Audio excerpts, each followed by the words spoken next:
عمار ابن داده وی زما یو مرګرو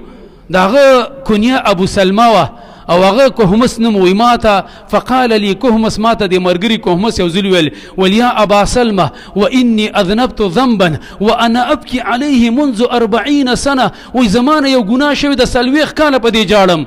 وای ما ته ویل چې څه ګناه ده نشوي ده وای هغه راته ویل چې زارني اخن لي زما په یو وخت کې زما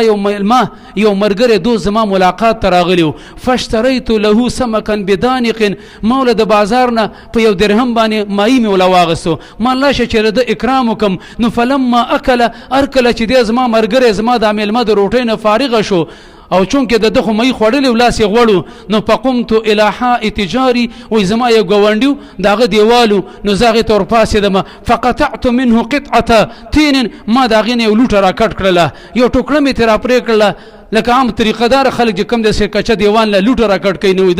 د می تر جدا کړله وای ما هغه ته ور کړله فمسح بها يده پاغه باندې لاس مسکو او بلا سی وینځو وای ما چې دا مې څه چلو کو غونډی له می داسې تکلیف ورکو زما عزتمندو په یو لوټه کټ کولو باندې د دیوان له په یو لوټه را لر کولو باندې سلويخ کاله په دې باندې جاړي